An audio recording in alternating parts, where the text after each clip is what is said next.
अरे कपड़े धूप में किससे पूछकर सुखा रहे हो? तुम्हारे बाप की धूप है क्या? धूप चोर कहीं के, शर्म नहीं आती? गरीब मुल्क को नुकसान पहुंचा रहे हो, हुकूमत को लूट रहे हो। अरे साहब, पूरी दुनिया के लोग कपड़े धूप पर ही सुखाते हैं, इसमें चोरी कैसी? जल्दी से अपने कपड़े उतारो। क्यों साहब, मुझे बगैर कपड़ों के देखना चाहते हो? अरे जो तार पर सुखाने के लिए लटकाए हुए हैं वो उतारो, अगर नहीं तो खर्चा पानी दो और अपनी जान छुड़ाओ। मैंने धूप चोरी करते हुए रंगे हाथों पकड़ लिया है। अगर जेल में डाल दिया ना तो सड़ते रहोगे पूरी उम्र, तुम्हारी लाश निकलेगी वहां से। धूप चोर कहीं के।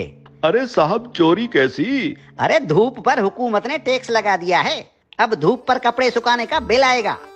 हाँ, लेकिन साहब हमने तो सुना है कि हुकूमत ने सोलर सिस्टम पर टैक्स लगाया है। अरे सोलर सिस्टम क्या पानी पर चलता है? नहीं साहब, सोलर सिस्टम तो धूप पर ही चलता है। तो टैक्स किस पर लगा? साहब सोलर सिस्टम पर। अरे धूप पर लगा ना, मुझे पागल समझ रखा है क्या? धूप चोर कहीं के। धूप को सरकार ने अपनी तहवील में ले लिया है, खबरदार जो मुफ्त में धूप इस्तेमाल की। अब सोच क्या रहे हो? उतारो कपड़े। साहब मैं सोच ये रहा हूँ कि कैसे कैसे टैक्स लगा रही है हुकूमत हम आवाम पर। रेडियो हमारे बाप दादा सुनते थे और उसका टैक्स अब हम अदा कर रहे हैं। पीटीवी हम देखते नहीं, उसका टैक्स भी देना पड़ता है। बिजली का मीटर अपने पैसों से खरीदा और लगाया अपने घर की दीवार पर, लेकिन उसका किराया टैक्स की सूरत में देना पड़ता है। बिजली आने का टैक्स, बिजली जाने का टैक्स। अरे साहब, हम कौन कौन से टैक्स अदा करें? और जो IMF का कर्जा लेकर खा गए हो वो कर्जा कौन उतारेगा? अभी तो सांस लेने पर भी टैक्स लगेगा। मुफ्त में ऑक्सीजन गैस इस्तेमाल कर रहे हो, अपने बाप का माल समझ रखा है क्या?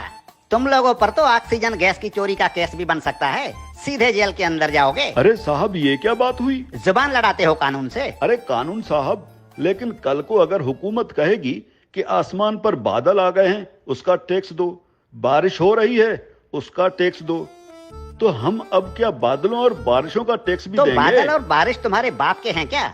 अगर बादल इस मुल्क के ऊपर आए तो वो भी इस हुकूमत की मिल्कियत हुई ना, अवाम को उसका टैक्स देना पड़ेगा। और अगर बारिश हुई तो बारिश का टैक्स भी देना पड़ेगा। बादलों और बारिशों के बाप का मुल्क है क्या ये? हाँ? ये जो गलियों में धूल उड़ रही होती है ना, जो तुम्हारे मुंह में चली जाती है, इसका टैक्स भी देना होगा। मिट्टी मुफ्त की नहीं है, 76 सालों से मुफ्त खाए जा रहे हो। उतारो अपने कपड़े, धूप को मुफ्त का माल समझ रखा है। याद रखो, जो भी धूप का टैक्स नहीं देगा उसके घर के ऊपर सूरज निकलना बंद हो जाएगा। और हाँ, ये जो बिजली की तारों पर परिंदे बैठते हैं ना, उन्हें भी बता दो कि बिजली के तारों पर अगर बैठे तो उसका टैक्स देना होगा।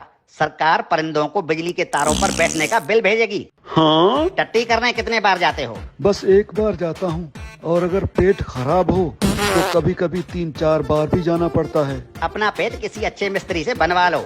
अगर दिन में टट्टी एक बार से ज्यादा आई तो उस पर भी टैक्स लगेगा। हाँ, एक बार टट्टी करने पर पेशाब मुफ्त कर सकते हो। ठीक है कानून साहब, लेकिन पाद और फूसी का भी बता दीजिए। पाद और फूसी गिन गिन के मारा करो, अगर मिकदार ज्यादा हुई तो टैक्स लगेगा। धूप चोर कहीं के, तुम जैसे लोगों ने मुल्क को लूट लूट कर भिखारी बना दिया है। अब ये मुल्क मजीद नुकसान बर्दाश्त नहीं कर सकता। हर चीज को अपने बाप का माल समझ रखा है। अब कानून हरकत में आ गया है, अब ऐसा नहीं चलेगा। हाँ? देखो, मुर्दा लोगों के डेथ सर्टिफिकेट बिल्कुल मुफ्त बनवा सकते हो। और क्या करे हुकूमत इस आवाम के लिए? देखो हुकूमत को कितनी फिक्र है इस आवाम की। अरे हुक्मरान मुल्क की सड़कें बंद करवा कर 100 बड़ी और दुनिया की महंगी तरीन गाड़ियों की कतारें बनाकर दिन रात मगरिब से मशरिक और शुमाल से जुनूब के चक्कर लगा रहे होते हैं। किसके लिए? आप आवाम के लिए। तंदूर पर रोटियां लगवा रहे हैं। इतनी फिक्र है हुकूमत को इस आवाम की। इस हुकूमत के किस किस भलाई से मुंह फेरोगे साले धूप चोरो?